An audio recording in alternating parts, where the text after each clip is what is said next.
What's going on, everyone? This is Theo from Headphones.com, and today I have a review for you of the Symphonium Helios. Just as a quick spark notes, because I imagine most viewers are probably not familiar with this brand, Symphonium is a small Singaporean brand, and the Helios is their 4-balanced flagship IEM that clocks in at $1,100. So this one in particular was actually developed in collaboration with Subtonic as well, which is an upcoming Singaporean brand.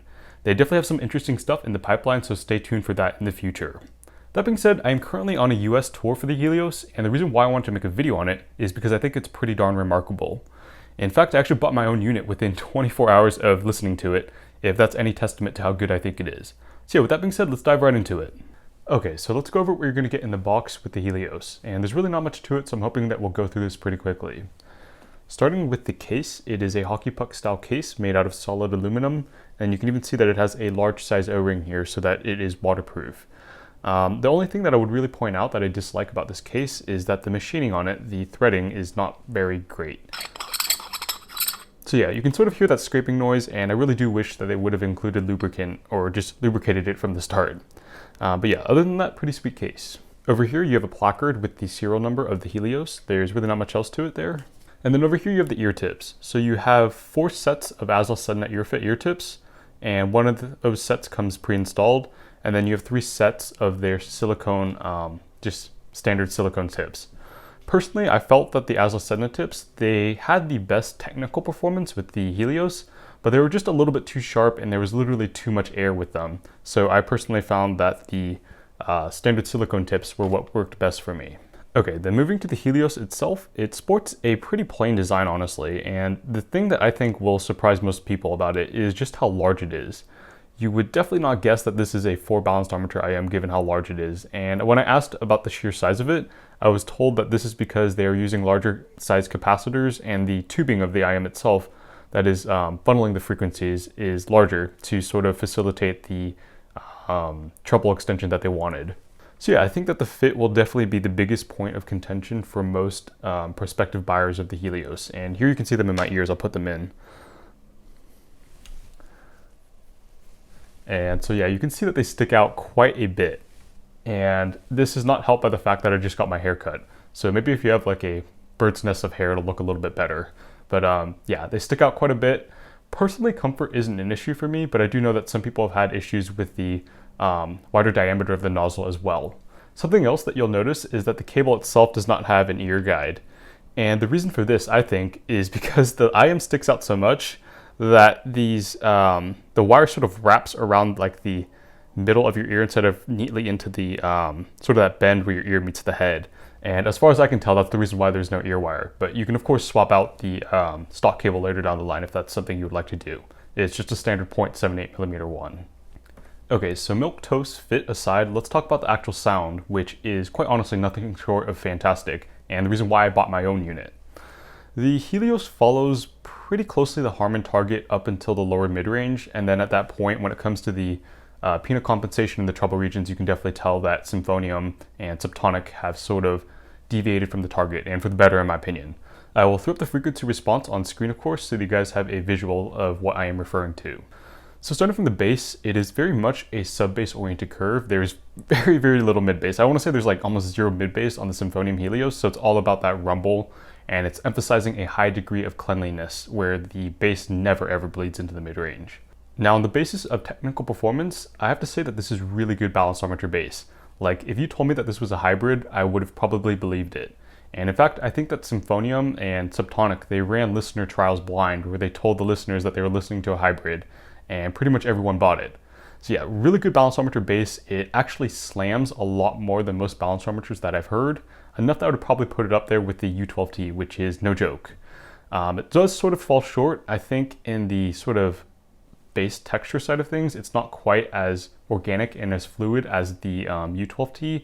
And I think part of the reason for that is just because there is a lack of mid bass. But yeah, outside of that, the Helios definitely sets a precedent at a Kilobuck for balanced armature bass. Now moving into the mid-range, this is where I think most listeners will sort of be divided on the sound of the Helios. Like I said, it's very much a Harman-oriented mid-range, especially in the lower mid-range, where it has that sort of dip at 200 Hz, so the lower mid-range is sort of recessed. And then moving into the upper mid-range though, the peanut compensation is more relaxed, as is the upper mid-range in general, although it does still generally follow the target. The The result of this is a very balanced mid-range, but at the same time, it definitely leans towards the thinner side of things, and some might find it a little bit anemic. But yeah, really solid mid-range overall. I personally do not have any issues with it, but then again, as long as the mid-range is well done, I generally don't have any issues. So moving into the treble is definitely the standout of the Helios' sound, but at the same time, I do feel it is a bit of a double-edged sword. And this definitely depends on the ear tips that you're using as well. So first, let's talk about the standout part, which would be the overall tonality of this treble response. It is almost linear all the way up until the limits of my hearing. And to top it off, it has excellent air, probably the most air that I've ever heard of a Kilobuck IEM. And here's where the not so favorable side of that sword comes into play. The sheer amount of air sort of borders on abrasive to me, especially with the included ASLA sudden ear tips. It's just a little bit gritty, and it sounds a little bit too distinct from the bass response and the mid-range, and it sort of lends to a lack of coherency. Now with that being said, I found that swapping over to the Symphonium silicone tips mostly cleaned up this issue, and to the point of which I really don't have any complaints. It's just probably one of the best treble responses that I've heard out of Kilobuck with these tips. I actually brought it over to Super Review, and he had the exact same impressions when he went from the ASLA sudden ear tips to the other included silicone tips from Symphonium. But yeah, overall, really impressive treble response, probably the best that I've heard out of Kilobuck. Just be aware that you might have to sort of play around with ear tips a little bit more than you otherwise would with some other IEMs. Okay, so let's talk about technical performance, and I think this is another area where the Symphonium Helios really makes its mark. I'd already seen the frequency response graph of the Helios, so I had a pretty good idea of how it would sound, and the biggest point of contention for me was actually how good the technicalities were going to be. After all, this is a 4-balanced armature IEM, and while we know that quantity does not equal quality, there is sort of that perception of a lower driver count IEM not being as resolving as a higher driver count IEM. And suffice it to say though, that I was not disappointed by the Helios' technical performance. When it comes to sheer detail, the Helios is not best in class. Like, I was A/Bing it with the U12T and the Annihilator, and I do find those IEMs to just be a smidge more detailed, but it is definitely up there. And part of this just has to do with the tuning itself. The mid-range is pretty segmented, so it has that really clean-cut edge to it. And then there's a ton of treble air as well, so there's like a lot of resonances and micro detail up top that you normally just don't hear on other IEMs. Imaging is another really strong point of the Helios. I was actually A/Bing it with the Andromeda 2020, and while I don't think that the Helios is quite as holographic in the sense that it's sort of able to give a sense of physicality to the sort of walls of the stage around you, it definitely has the Andromeda beat in terms of positional incisiveness, so your ability to sort of discern where instruments are coming from on the soundstage. So just localization in general. The other thing that really surprised me about the imaging on the Helios is that it actually has some like backwards imaging. So stuff that comes from like the left and the right channels, they almost at times sound like they're coming from the back of you, if you know what I mean. Pretty uncanny, and I almost had to do a double take when I first heard it. It took me a little while to figure out what I was hearing, but once I figured it out, it was pretty darn remarkable to know that the Helios actually has some backwards imaging. In terms of dynamics as well, the Helios is no slouch. Dynamics are something that I generally don't talk about, especially with IEMs, just because like 90% of IEMs don't have them, especially compared to headphones or speakers when you've heard those. While the Helios has some upwards compression where it sounds a little bit louder than it should to dynamic swings, I will say that it takes top marks for macro contrast and micro contrast at the Kilobuck level, at least relative to the other IEMs that I've heard. So yeah, pretty darn dynamic, and transients in general, they just sound really energetic. Like there's a good sense of vibrancy to them that sort of just pulls you into the music and gets your head bobbing. Like, it sounds like a cliche, but that is what dynamics should be getting you to do. I'm not really going to delve into any in-depth comparisons in this video just because I don't want it to run too long, but go check out the written review if that's what you're interested in.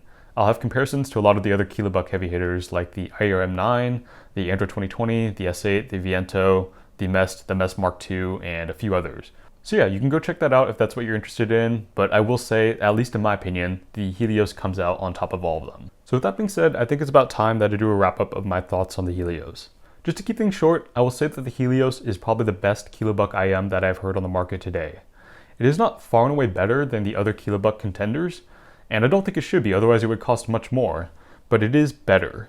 And obviously that's a matter of subjective taste and preference. There's always going to be an IEM that is better than another in one thing specifically, but in the others it just sort of falls short in, and that's just the nature of the game.